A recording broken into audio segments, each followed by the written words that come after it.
Check 1, 2, 3, 4, 5, 6, 7, 8, 9, 10. And you won't hear me here. Test 1, 2, 3, 4. You don't hear me here. That's correct. All right. Very good. Thank you.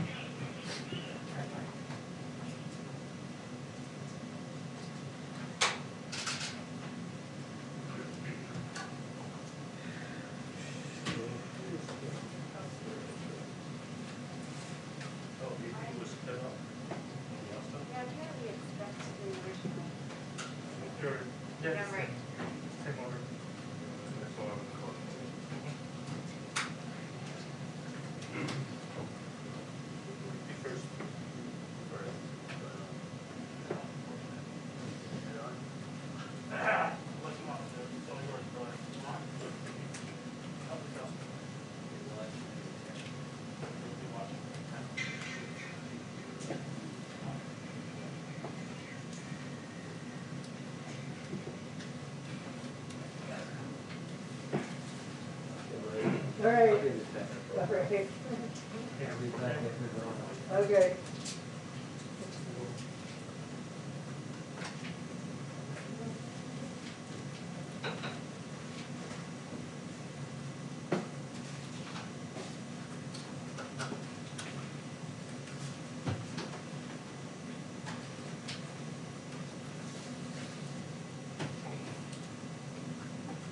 Just want to make sure I could get you. I'm good. Was it your birthday? No. No. Okay. Sure. How are you? That's baby.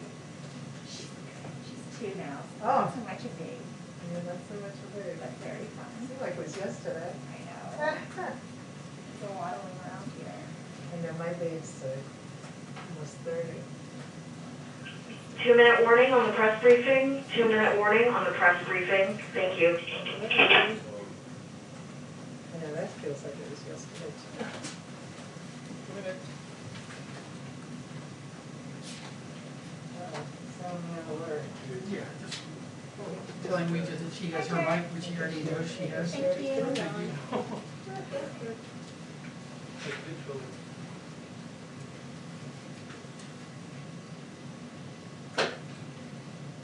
Hello, how are you?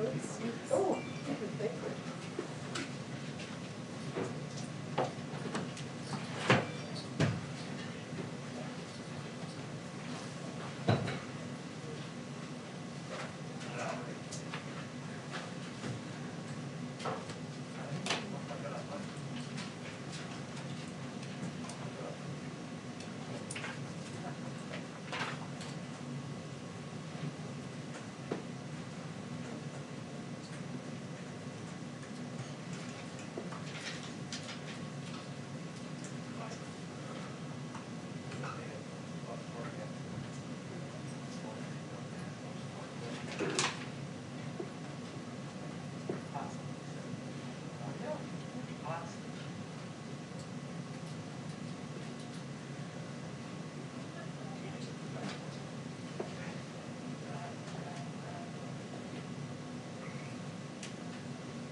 Hi, everyone.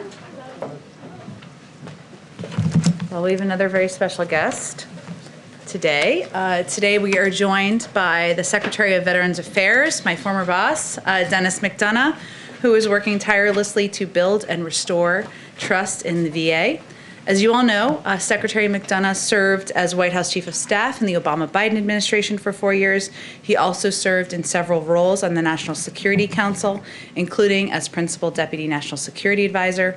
Throughout his service at the White House, Secretary McDonough helped lead the Obama-Biden administration's work on behalf of military, families, and veterans.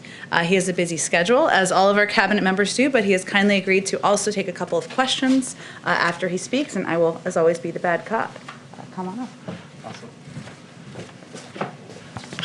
up. Jen, thanks so much. It's a total joy to be working with you, as it always is.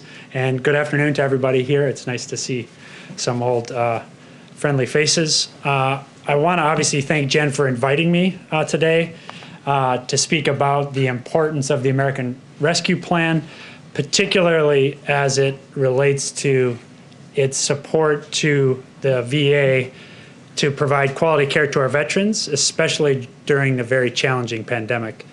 Like other hardworking Americans, veterans have been severely impacted by the coronavirus pandemic. Countless veterans have lost jobs, closed businesses, homeschooled their own children, and faced uncertain prospects while our nation grappled with the pandemic. And like the rest of the country, many veterans were directly affected by the deadly virus, with more than 230,000 veterans in our care infected by it, and sadly, 10,605 dying from the disease.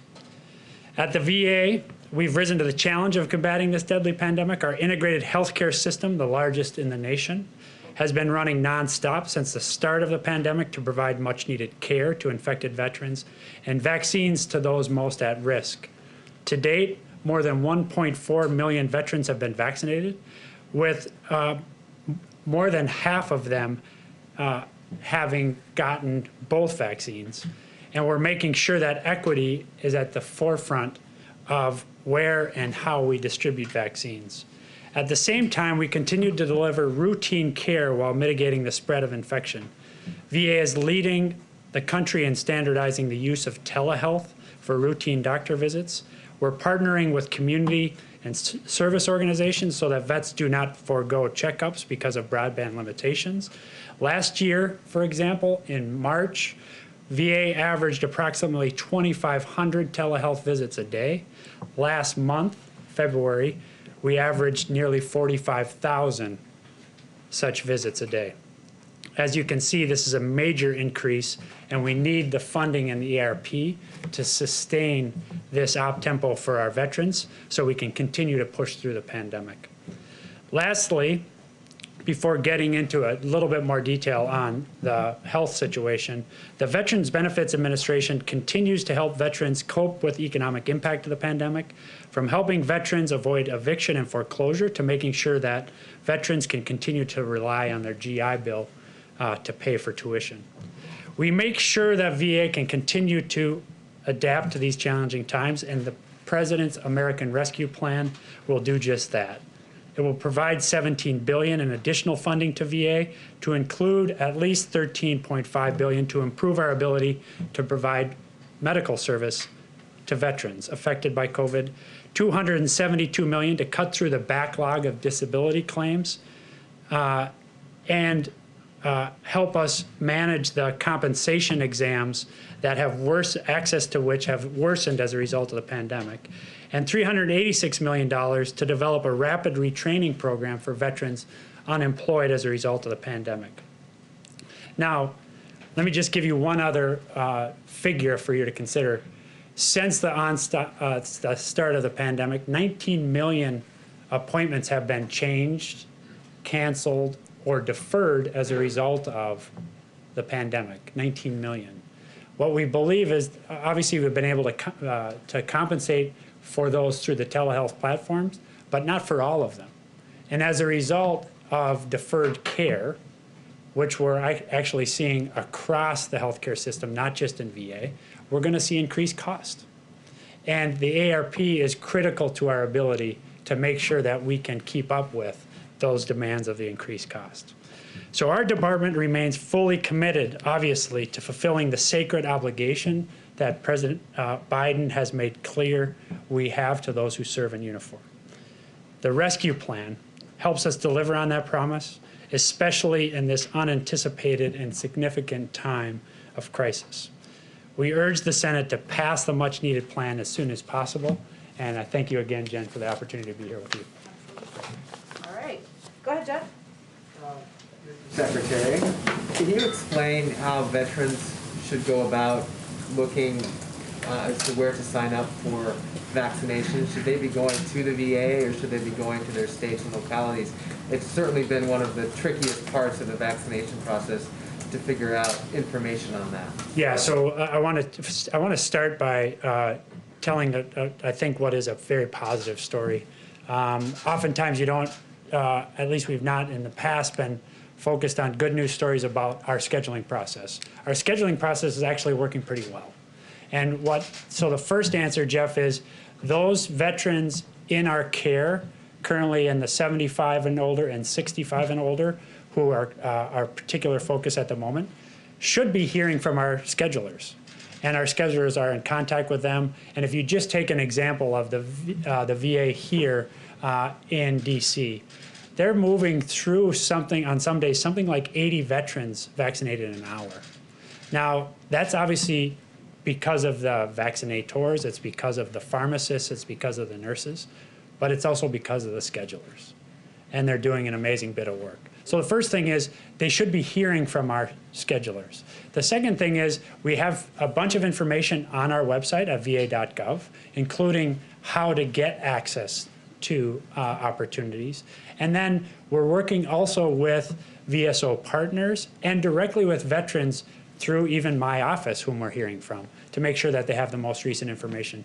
Are there examples of frustrations? Absolutely. But we're staying obviously on top of this, Jeff, trying to be as transparent as possible. And in the first instance, reaching veterans directly to schedule them. Are there examples of overlap too, where veterans are maybe going to the VA, but also hearing from their local, or going to their state or local facilities as well? Definitely. And many of our veterans are obviously, this is the beauty of the integrated system, which is we provide care across the range of services. And so many of our, the over 6 million vets who are with us, rely on us for care across the board, are very sophisticated consumers of care. But then we have up to 9 million who are enrolled in the VA system, and they have choices, and we're seeing them make choices. But again, we are trying to be as affirmative and on the front foot as we can be so that we're providing that kind of information. I guess what I'm getting at, and sorry to ask one more, isn't there some inefficiency there that would be a problem? Like if veterans just knew we can get our shots from the VA, that will clear space at these other facilities for other people, and it would ideally give them priority at the VA. Yeah, and I guess my answer isn't that there's not overlap and that there's not competition. There obviously is. But I think what we are seeing, Jeff, is that we are very efficiently moving veterans who qualify through the system, and we're hearing very positive feedback on that. There inevitably is going to be some overlap, and that's what we're trying to get ahead of with forward contacting and also providing information as clearly as we can about dates and times for vaccinations, how those clinics are going to function, but also not have it just be a jump ball, actually have it be scheduled so we can efficiently get vets through the system. Thank you. Thank you, Mr. Secretary. Can you talk about what the biggest challenges are in getting as many veterans vaccinated as possible? And secondly, is a part of that hesitancy at all? Because I know Pentagon officials have said about a third of troops have not opted to get the vaccine. Yeah. So what are the challenges, and does that include hesitancy? Well, the biggest challenge is supply, and that's why we really need the American Rescue Plan. You've heard the president say this, you've heard Jeff Zients say this, you've heard Jen say this. We have more demand right now than there is supply. And that's notwithstanding the fact that the COVID coordinator, the president, have really cranked up supply week on week, including with these several innovative actions even over the last several days. With Johnson & Johnson and enhancing the manufacturing capacity. So the big challenge for us is supply. From what I hear from our docs is from the moment we get it, our allotments are in arms within 2 to 3 days. Okay, so I think that's a pretty remarkable throughput. Now on hesitancy, our lead doc on this testified last week to Congress that, in fact, we're surprised that hesitancy is less than we feared. Now, that doesn't mean that we're not going to confront it. But right now, we're seeing significant demand, that demand outstripping supply, and that demand consistent across categories. In fact, our performance among Black vets, Latino vets, and white vets is pretty consistent. if not outperforming in Black and Latino vets, white vets uptake. Nevertheless, this is going to be a problem going forward, so we're working very closely with our VSOs, very closely with Congress, and then very closely to tell the story of the more than 1.4 million vets who have gotten vaccinated to date. We're talking about what that experience has been, which is overwhelmingly positive. But we need the funding from ARP to get this done. Follow on the supply. Is there a set amount that you're getting every week from the administration, and have you asked Jeff Zients to increase that? There is a process, well-established process that's run through the interagency. So we get our allotment every week out of that process. We then channel it out to what we call our VISNs, which are our regional setups across the country, based on their population of the target populations. So we have a very straightforward, transparent process by which we get our allotment and dish it out. Now, I think the question over time is, we're trying to demonstrate at VA that we're very efficient at moving it through, in the hopes that as there's extra, that it comes our way. So for example, about 3 weeks ago, there's 200,000 doses. That was additive to our allotment, and as with everything else we're getting, we move that quickly through the system into vets' arms on a very clear, efficient process. Thank you. On another topic, as the Capitol's on alert today, I wanted to ask you about the veterans who played a role in the January 6th attack. We've seen 30+ veterans be arrested for participating. We see these militia groups that are actively trying to recruit veterans. What, if anything, can the VA do? Are you considering doing to try and combat some of this? Yeah, so I also, just to fill out the story, I also saw veterans on that day, including members of Congress who were veterans doing remarkable things, including members of the DCPD and the Capitol PD, veterans doing remarkable things. And so I think it's a full picture there that underscores that basically veterans continue to play a critical role in the country even after they retire from active duty, and we're very proud of that. As to the questions you raise, we'll take a look at that. We don't have anything specific to announce now, but again, I want to make sure that we have a full picture of things like remarkable members in the House. Mr. Gallego is one who comes to mind. Senator Cotton in the Senate. These people taking concrete action in support of democracy on the ground that day, they're vets too. Phil? Thank you, Mr. Secretary. Two, if you don't mind. The first one, COVID related. You talked about missed appointments and kind of what COVID has taken away. When it comes to suicide, what is the VA doing right now tangibly to reach out to veterans proactively, not just messaging campaigns, though I know those are important, but to proactively reach out to veterans to ensure that needs in that general area are being met? Yeah, it's a major priority for obvious reasons, and it's heartbreaking. Any individual suicide is absolutely heartbreaking, and we're very focused on reducing these. The most important set of lessons I think we have to draw from is the availability of telehealth platform. Demand for mental health services is up. I think that's a good sign because it speaks to the fact that stigma is being reduced. However, there's still too much. And that is part of, that's the first half of the answer to your question, which is we're not just passive waiting for vets to come to us. We're also then working with our providers and with local communities to ensure that we have a good sense of at-risk vets and that we're establishing contact and ways to be in contact with them affirmatively. Lastly, Congress has given us additional authorities on this, and we're going to use them. The Hannon Act was just enacted. In fact, I was just speaking with Senator Bozeman from Arkansas about this earlier this week. He and Senator Tester spent a lot of time on this question, giving us new authority to make grants in local communities using local providers who know their communities best to ensure that we're providing assistance to those vets, at-risk vets, and making sure that we're doing things like reducing the stigma. So that's what we're doing, Phil. And just real quick, from a policy question, I know this came up during your confirmation hearing, but do you have a plan right now to either reverse or significantly revise the community access standards through the VA Mission Act? I don't have a specific plan on that. I'm very in active discussion with people like Senator Moran, Senator Tester, Senator Sanders about what we're seeing. We're also beginning to get data about last fiscal year, what happened in the community. This is the data we're getting now is pre-COVID, so basically first quarter and a half of FY20. And what we're seeing there is a pretty significant uptake in the community. And so we got to, A, be a good partner with that, ensure that we're paying those bills on time to local providers. We're keeping vibrant networks so our people have places that they can find care. But we also have to be really careful that we're also maintaining investment in the integrated system of the VA itself. We have to recapitalize that and make sure that these institutions, many of them over 50 years old, are brought up to speed. The ARP will be important to that too. Things like new HVAC, new air control systems, zero pressure rooms, so we're not moving that virus through the hospital. Those are all things that are going to be enabled by the ARP, and that's why we really need the Senate to get this done. All right, let's do the last question. Then we'll have to have him come back. Go ahead. Thank you, Mr. Secretary. At the top of your remarks, you mentioned the importance of keeping veterans in their homes.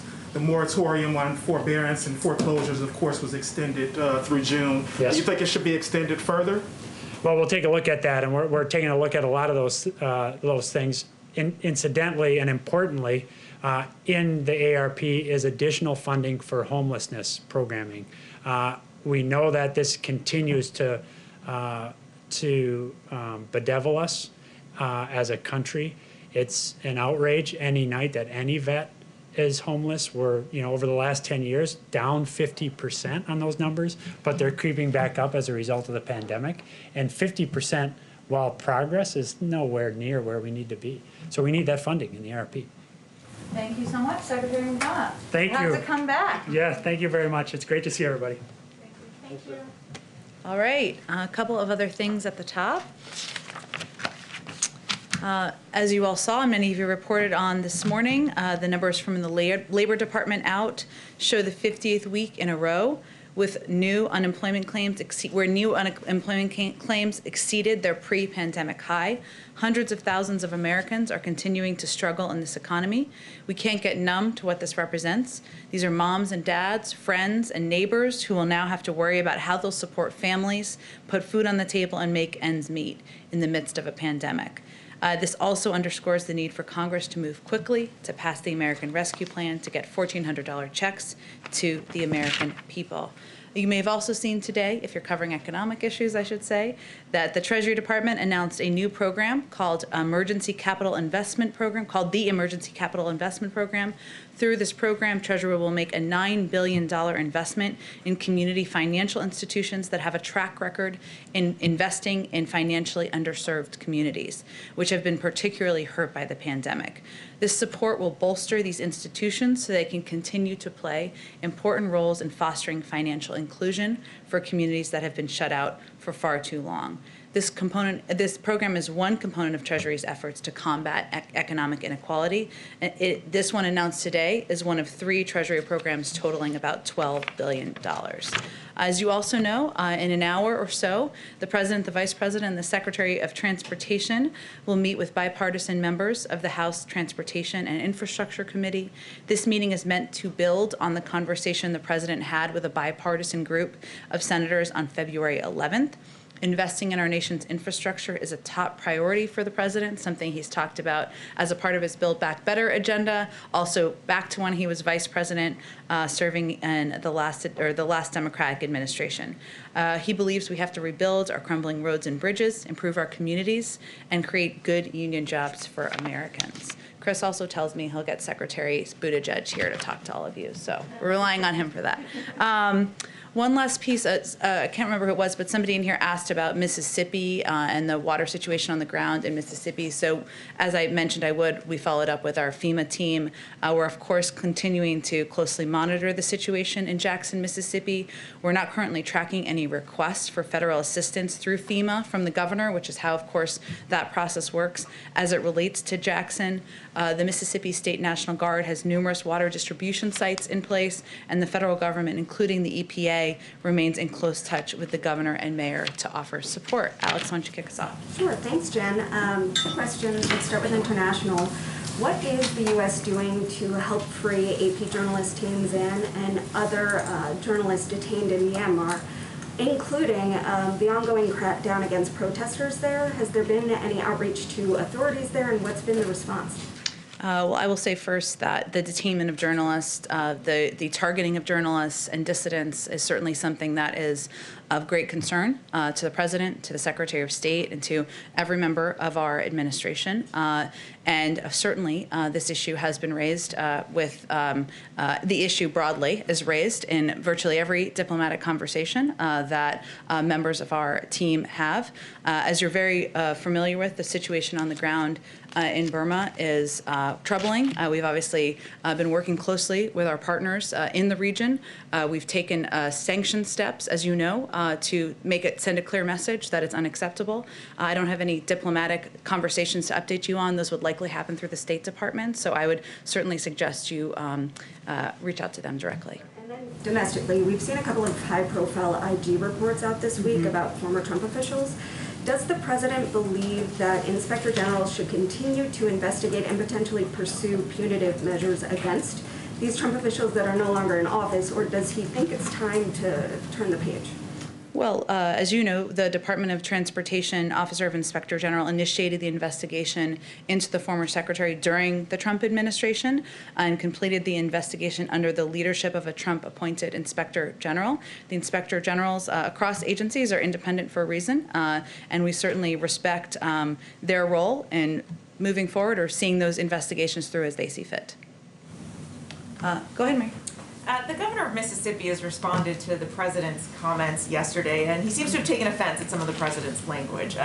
He says Mississippians don't need handlers. I just think we should trust Americans and not insult them. He's making an argument that this is really about personal liberty here.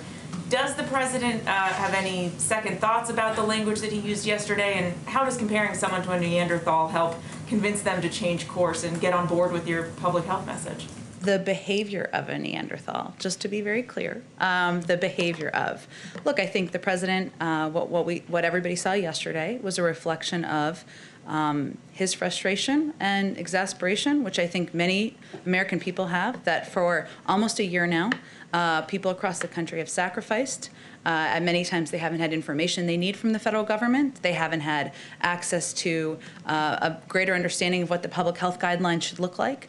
And those include many, many people in Mississippi, in Texas, in Ohio, Florida, in every state across the country.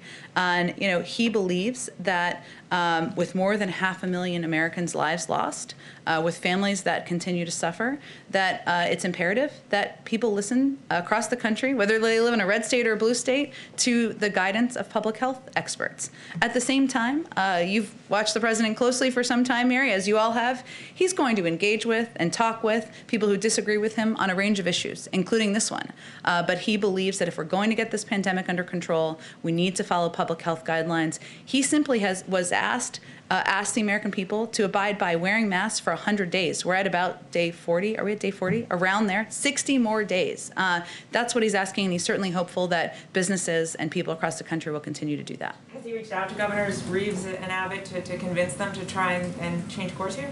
I don't think his view on mask wearing is a secret. They're certainly familiar with it. He's talked about it many, many times, and I'm certain when he speaks with them next, he will convey that directly.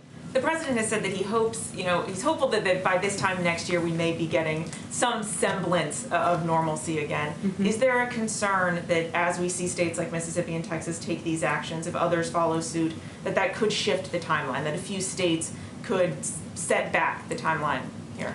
Well, what the president has said publicly and certainly conveyed to all of us is he can't do this alone. The federal government cannot do this alone. This is going to require additional sacrifice from the American people. He doesn't think that's easy. None of us think that's easy. But he has ordered enough vaccines to ensure everybody in the country is vaccinated. And we will have those vaccines by the end of May.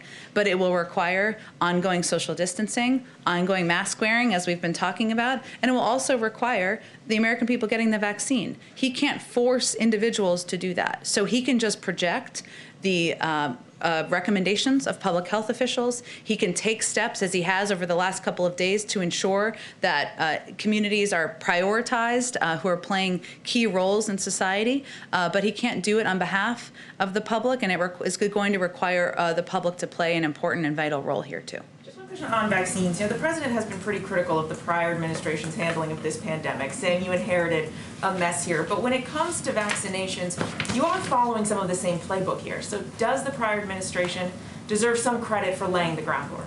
Which ones are we following? Well, for instance, former Trump HHS Assistant Secretary Admiral Brett Giroir has said that you're following 99% of the playbook they created on vaccines. He has said that the prior administration deserves more credit here for at least getting the ball rolling on some of these. I don't think anyone deserves credit when 500,000 people in the country have died of this pandemic. So what our focus is on, and when the president's focus is on when he came into office just over a month ago, was ensuring that we had enough vaccines. We are going to have them now. We had enough vaccinators and we had enough vaccine locations to get this pandemic under control. There's no question, and all data points to the fact that there were not enough of any of those things when he took office. We are open-eyed about the challenge we continue to live under, and that's why he has been focused every single day and doing everything possible to get the pandemic under control. But there were shortages in all those areas which were preventing us from moving forward on getting the pandemic under control. Go ahead. I have a couple on the COVID bill, but to start with, the previous administration put an end to regular reporting of specific troop levels in Afghanistan, Iraq, and Syria. I understand this is the Pentagon's bailiwick, but will the president commit to once again reporting specific troop levels in those 3 countries under his administration? Well, certainly, we, of course, would work with the Pentagon and our national security team to ensure that transparency remains a priority, or is reprioritized, I should say, under this administration. I mean, I'd have to talk to our national security team and our team at the Pentagon about any restrictions they have, but that remains a vital priority for this president, and something I know he's projecting to his entire team. And on the COVID bill, last night when the president was speaking to House Democrats, he said, I know we're all making small compromises, as he tried to work everybody to support the bill or thank them for supporting their version of the bill. What exactly has the president asked moderates to compromise on in this process up to this point?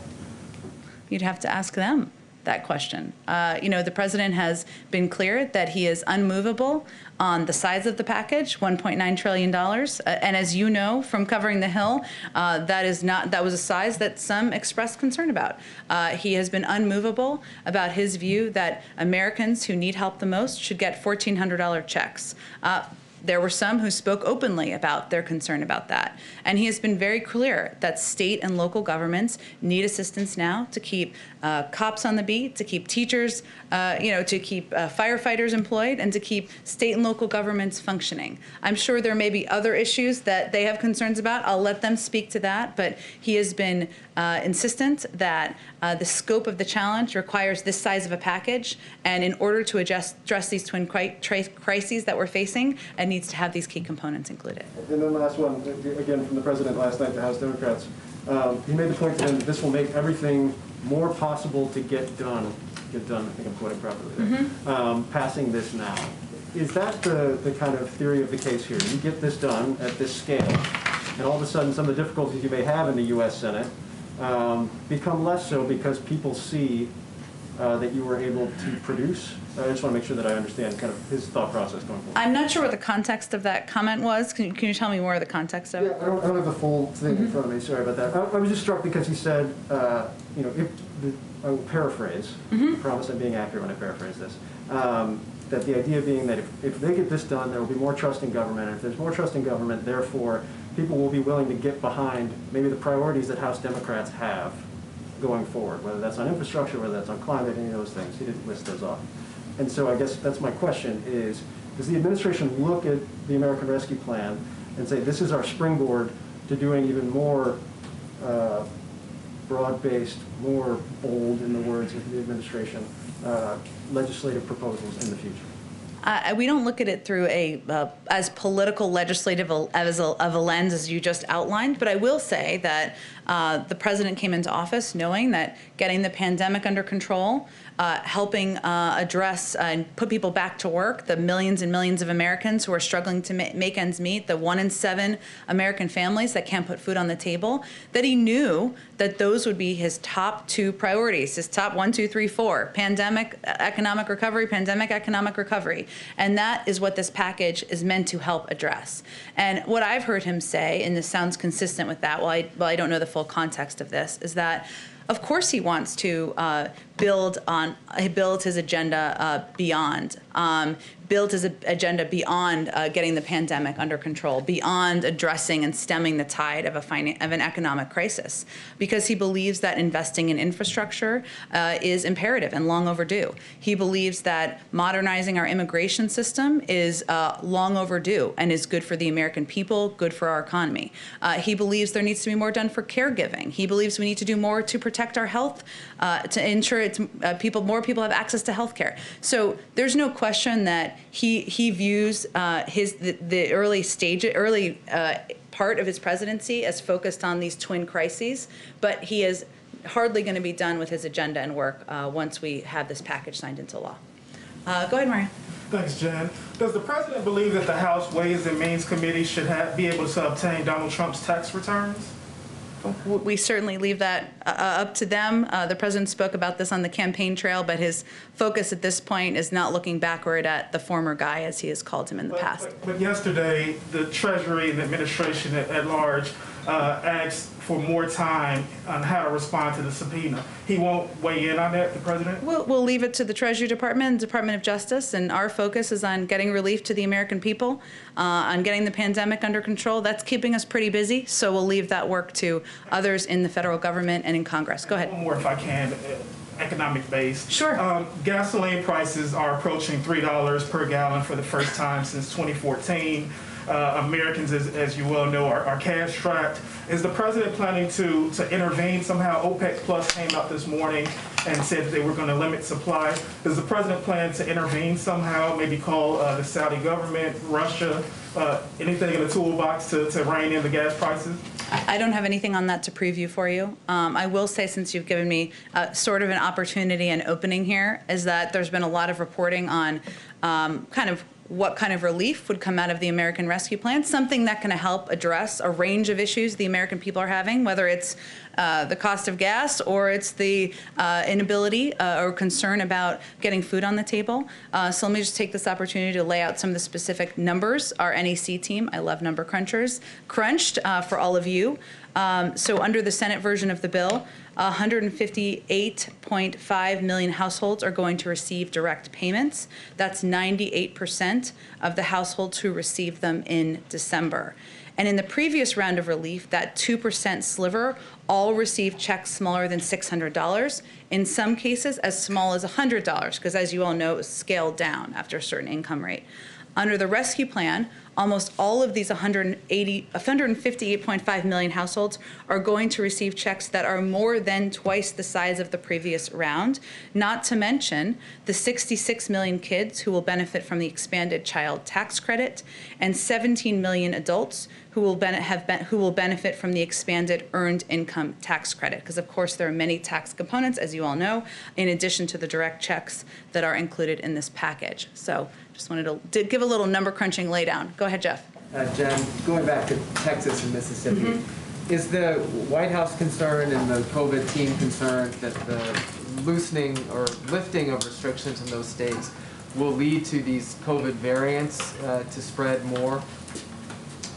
Well, one of the reasons that our health and medical experts have continued to call for the American people to wear masks, to social distance, to get whatever vaccine they have access to, is because many of them of these vaccines have shown to be effective in addressing the variants, and because we've seen a spread of variants reportedly in some of these states. So I would say, Jeff, that our concern here is on the health, welfare, well-being, and survival, frankly, of people across the country, and in states where the guidelines are not, or where the recommendations from leadership is not following health and medical guidelines, we have concerns about the impact on the population. In Europe, there are travel restrictions between European states. The United States is large and there's 50 states, is there any discussion of restrictions for traveling between states when different states have such different ideas about how to fight COVID? And would you encourage or discourage other Americans from traveling to Texas or Mississippi right now? I'm not aware of any discussions, and I certainly wouldn't do that from here. But I would just say, Jeff, that we are going to continue to use every method of the bully pulpit at our disposal to convey directly to people living across the country, including in many of these states, that mask wearing, social distancing, getting access to the vaccine is the path to go back to normal. And that is how we are going to get it done, and how the American people can return to, believe me, I'd love to take my kids to birthday parties and to parks and to go to a restaurant. I haven't been to one in a year. We all want that. This is the pathway to do that. And that's what we'll continue to convey. Go ahead. One more quick one on another topic, I'm sorry. The Capitol is on high alert today because of the potential of an attack related to conspiracy theory about this date. Is the White House taking any additional security measures, and can you share any intel or readout about what you know about the threat? Well, let me first say, Jeff, that on the specifics of today's threats, the FBI and DHS have warned that the threat from domestic violent extremism, particularly racially motivated and anti-government extremists, did not begin or end on January 6th. And we have been vigilant day in and day out. Our national security and homeland security team has been since then, in part because we are witnessing a years-long trend of false narratives fueling violence, and the current heightened security environment in the national capital region writ large is an illustration of that. I'm not going to outline any security steps from here at any point in time, but I can say that our team is, of course, our team, the president personally remains deeply engaged in tracking these threats and receiving regular updates, as he does from his team, about threats, of course, but about incidents happening across the country. It's something he is personally engaged in. It's reflected in the comprehensive review he ordered in his first week of the job. He's also a diligent and eager consumer of intelligence, and as you'd expect, appropriate elements of the intelligence community and law enforcement are providing a steady pace of information and analysis on a regular basis on domestic violent extremism in the country. Go ahead. Thank you, Jen. As more people are getting vaccinated every day, there's still a lack of clarity about what they should and shouldn't do. Mm-hmm. And we have reported that the CDC guidance for them was supposed to be released today, but that's no longer happening. Do you have any guidance about why not, and when Americans should expect to see recommendations? I would certainly point you to the CDC. I believe they said in your story, or maybe another story perhaps, that the CDC's guidance will not be posted tomorrow. This is a quote from them, because we have not finalized it here at CDC. Once it is final, we will publish and disseminate it. And certainly we know people are eager to hear more details about steps they can take once they're vaccinated. And we certainly think that once people have a sense of that, hopefully, and we'll see it when we see it, it will hopefully encourage people to get vaccinated as well. But they're on their own timeline, and we'll wait to see when they're ready to put out that guidelines. So the White House has not seen them yet? I'm not aware of the White House reviewing the guidelines, no. And then on Texas, Governor Abbott said that the Biden administration must stop importing COVID into the country because he claims that COVID positive migrants are being bused into Texas and then sent to other places in the country. Do you have a response to that? And can you elaborate on what the government is doing to test migrants, if anything? Sure. Well, we're about facts around here. That is not factual. So let me give you an overview of what happens.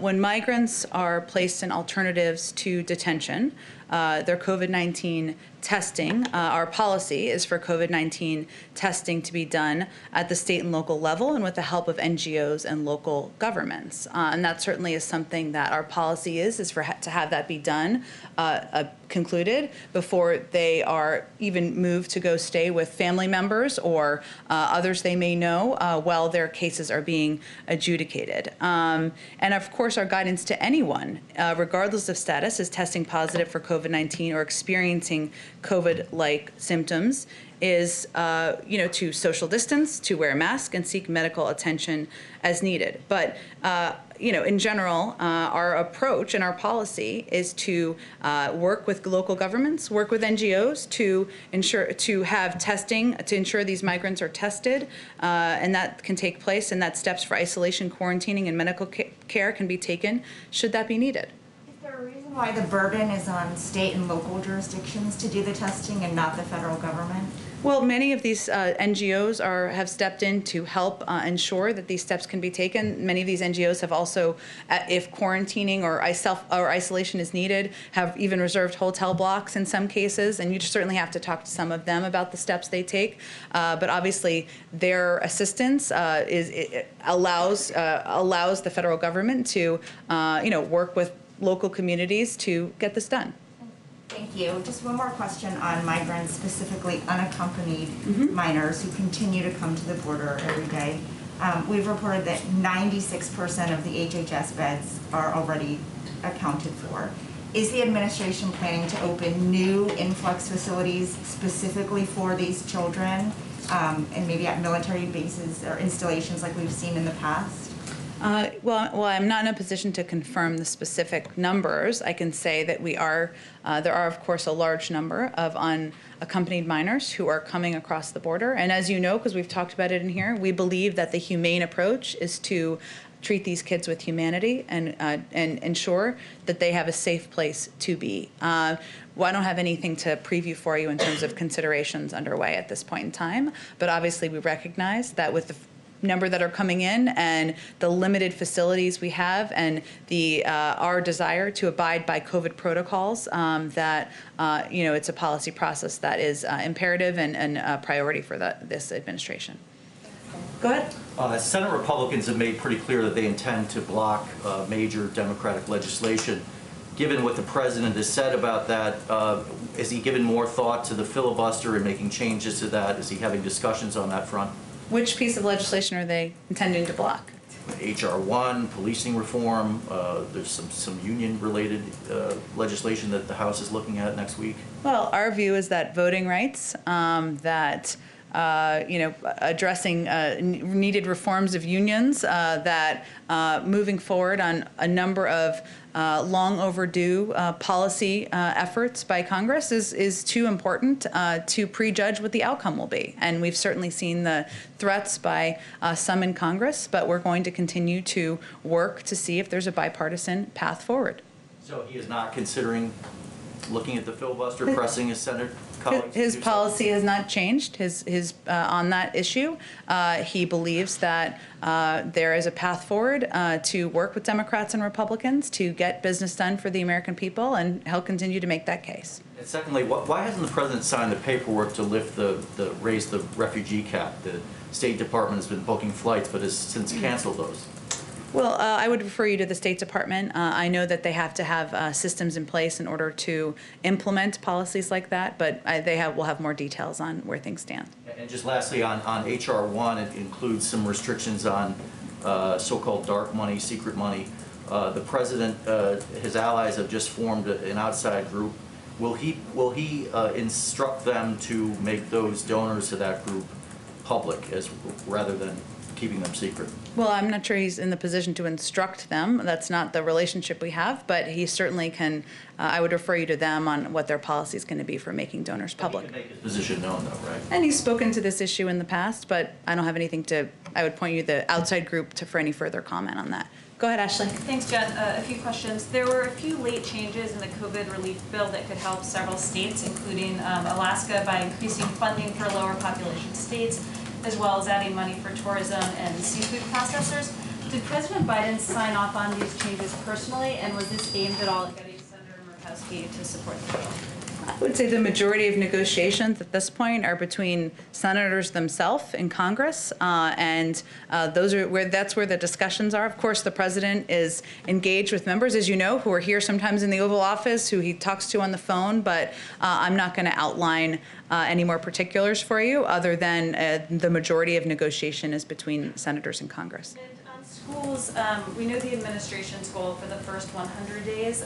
Can you talk a little bit about what the public should expect for the fall when the new school year will start, what the goal is and what the reasonable expectation should be? Well, we don't have new goals to outline, but I would tell you that now that we have a Secretary of Education in place, his number one priority is ensuring schools are open, that they're open 5 days a week, that schools have the information they need to put in place the mitigation steps. Obviously, we need the money from the American Rescue Plan to get that done in certain communities, but our objective is for schools to certainly be open. But is it fair, is it a reasonable expectation for parents and families to expect that kids will be back in what we think of as a more traditional classroom setting 5 days a week for the next grade in the fall?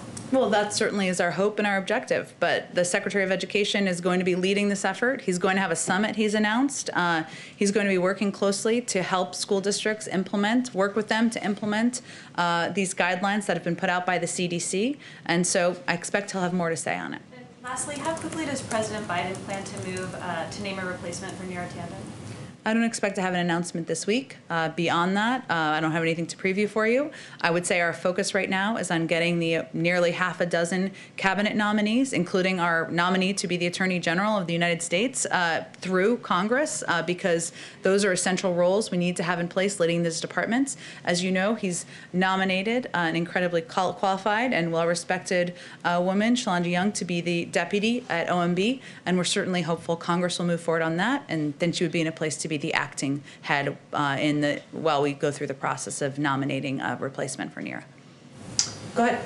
On the border, is the White House or the administration planning to ask FEMA to assist with the influx of children coming across the border? And if so, does that mean that you consider it an actual, genuine emergency? Well, I would say that that's probably a question for the Department of Homeland Security, who obviously oversees that, and the Department of Health and Human Services, who oversees the facilities and the shelters where these kids are.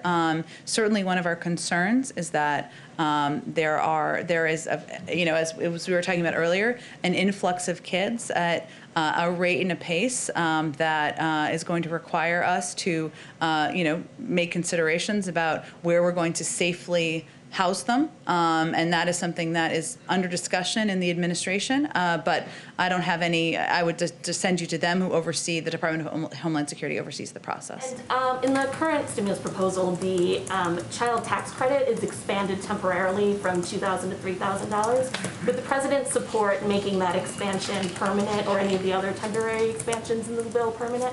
Well, the president is interested in exploring options for making the child tax credit permanent as part of the Build Back Better agenda. He's been heartened to see bipartisan support for ideas like this, including from Republicans like Senator Romney. But we'll have more to say about all of that once we get the rescue plan passed. And just one more.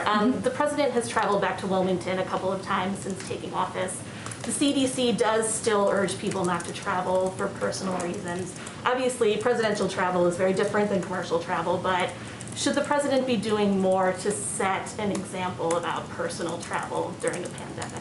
Well, the president lives in Wilmington. It's his home. That's where he's lived for many, many years. And as you know, as any president of the United States does, he takes a private airplane called Air Force One to travel there. That is, of course, a unique from most Americans, but I think most Americans would also see that as a unique circumstance. Go ahead. Thank you, Jen. So a group of 9/11 families sent a letter to President Biden this week, and they're asking that he declassify FBI documents that talk about the Saudi link to the September 11th terror attacks. Would this be something that President Biden would consider? I would send you the Department of Justice. And then another question. 4 years ago this week, President Trump announced that he was going to donate the first quarter of his salary basically back to the government. Wondering, obviously realizing very different financial circumstances. We don't know. We haven't seen his tax returns. That is true. I'm not sure. But will the president consider donating a portion of his salary either back to the government or to a charity of his choice? I'm happy to talk to him about that and get back to you directly, or others who are interested. Go ahead in the back. Hi, Suzanne from the Irish Times. Just a bit of change of tack. Given we're in March and less than 2 weeks away from St. Patrick's Day, I was wondering, what are the White House plans to mark St. Patrick's Day? We do know that President Biden, is very proud of his Irish heritage, and I just wanted to know, do you have any update on the plans for that? I don't have an update on specific plans, but the president has a special place in his heart for the Irish, as do I, and I expect certainly we'll have more details to share in the coming soon, given as you said it's 2 weeks away. Of course, any recognition of St. Patrick's Day would look different from past years, but we will certainly mark the day and we'll have more to say on it as we get closer. And there's a second question on trade. This morning, the Biden administration suspended tariffs on UK exports as part of the Boeing Airbus ongoing dispute. But also on the on this area today, and there are continuing tensions around Brexit in Northern Ireland, and the UK has been accused of reneging on international law for the second time over a delay in imposing checks between Northern Ireland and Great Britain. Just those two aspects, in terms of a UK-US trade deal, where do two things stand now at the administration? Is a UK-US trade deal a priority for this administration? Or are they concerned? President Biden has said before that, and I quote, any trade deal between the US and UK must be contingent upon respect for the Good Friday Agreement in Northern Ireland. So that certainly remains the case. I will say, 'cause since you brought up, and everybody may not be following the suspension of tariffs news this morning, in a joint statement, the United States and the United Kingdom announced a 4-month suspension of tariffs related to the ongoing large civilian aircraft dispute, and the 4-month tariff suspension was agreed to ease the burden on industry and take a bold joint step towards resolving the longest-running dispute, one of the longest-running disputes at the World Trade Organization. And certainly President Biden has been unequivocal, I should say, in his support for the Good Friday Agreement. This agreement has been the bedrock of peace, stability, and prosperity for all the people of Northern Ireland. We are also welcome cooperation between our British and Irish partners on the Northern Irish Protocol and the recent strong statements on these governments' full commitment to the Good Friday Agreement. One final one on the Boeing dispute.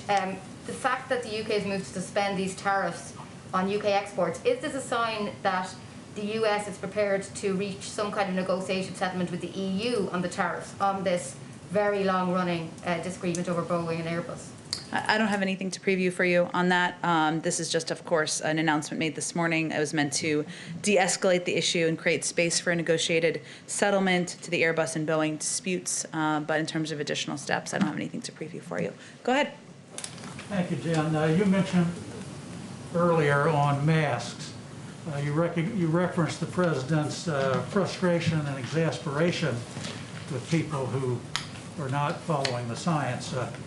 It would appear that notwithstanding, there are still millions of Americans out there who are not following the science, so certainly in places like Texas, Mississippi, South Carolina, and other places.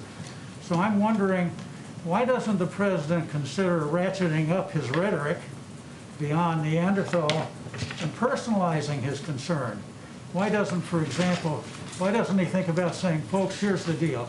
If you don't wear your mask, people are going to die because of you. That would certainly get people's attention. Well noted. I will say the president has been clear that if people wear masks for 100 days, 60,000 lives could be saved. And he has been clear. He did a whole PSA during the Super Bowl about it, about the benefit and impact of mask wearing. He also, though, does not believe that people of any state or any American should be hurt by the guidance of their leadership. And so that's why he's spoken directly to the American people. We all have, or we all are trying to, about the impact of mask wearing, of social distancing, and of taking the vaccine when people can have access to it. Go ahead in the back. To the EU and China, what does the president expect from the Europeans in terms of confronting China, which he calls a strategic competitor? And how does the president see the EU-China investment deal which they struck shortly before he took office? Well, I will say first that in the president's engagements with leaders in the European Union, which were many of his first and early discussions, the relationship with China and working together in partnership and in lockstep was certainly central to all of those discussions. In terms of the specific trade agreement or negotiations, I guess I should say, that was announced shortly before he took office. I believe we spoke to that at the time. I don't think I have anything new to preview or convey to you about that. Thank you, Jen. Oh, sorry, I didn't get to one person. Sorry, Alex, go ahead. I appreciate it. Two questions. First of all, wanted to ask about something we're hearing from a lot of Republican senators on some of the nominees at EPA and energy, is the idea that they oppose them not necessarily because of the nominees themselves, but because they believe they'll be taking orders from White House advisors Gina McCarthy, John Kerry. Just wondering if you could respond to that and talk about how the White House envisions their role in relation to the actual Senate-confirmed heads of those agencies. It really depends on the agency. As you well know, some are independent, some are not independent. Obviously, anyone who's a nominee to lead a cabinet agency that is not independent is there in part to deliver on the agenda and the policies of the President of the United States. And they certainly know that when they walk into the jobs. But he also welcomes debate and welcomes proposals and welcomes ideas on how to address the various crises we're facing, including the climate crisis. So it really depends on who you're speaking to or who you're speaking about. I think the president's feels confident that his nominees across the board are qualified, they're experienced, they're prepared to do the job, and he's eager to have his team in place and hopeful that the Senate moves forward to confirm the remainder of his nominees. And then if I could also, any White House reaction to Microsoft and this hack that they're talking about, is the president taking any steps, being kept up to date, being briefed on this? I'd have to talk to our cyber team about that and see if there have been any updates or briefings on our end. Go ahead, Ashley. Following up on Shalonda Young, you said that the hope is that she'll be the acting director. She has a ton of support on Capitol Hill from the CDC, from House Democratic leadership. Why has the administration not just gone ahead and nominated her to be the official director? Well, the president thinks so highly of her. He nominated her to be the deputy director of OMB, which is a very senior and significant job and role in the administration. All I was conveying is how the process works. If when the deputy is confirmed, knock on wood, they will then become the acting director. Hence, there is a need and an imperative to move forward on that quickly. I will reserve his space for him making his own decision about who is going to lead the budget department. We certainly know there's lots of support on Capitol Hill, and again, he thinks so highly of her, he nominated her to serve in a senior role. He thinks so highly of her. I guess, why is the obvious next step not just to appoint her to that top position? Well, Ashley, there's a range of individuals in the country who are qualified for the job, so we'll leave him the space and time to make a decision about who he'd like to nominate as a replacement for Neera Tanden. Okay, last one, actually. I'm sorry, we've gone over now. Go ahead.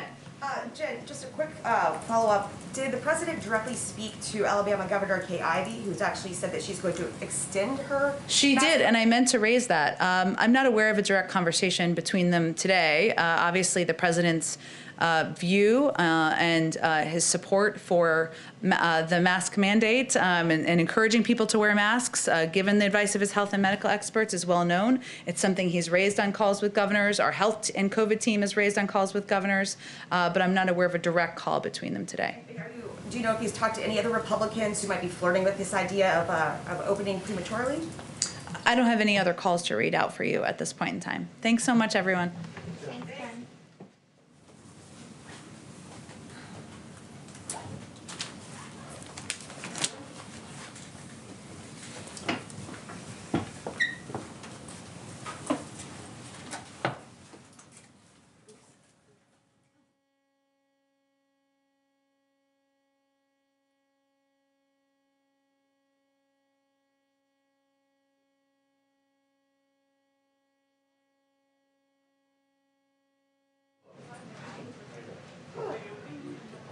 Good seeing you, Ashley.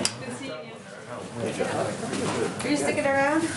Yeah, no, man, I'm not like, to get rid of me today. I'm working in the basement, so. Okay, I can then say those. Yeah.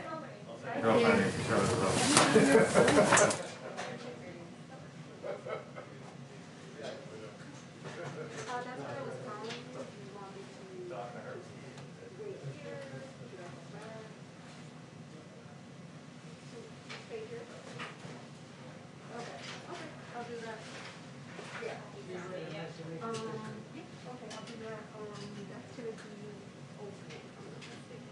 Coming in? Are we going in? Here we go.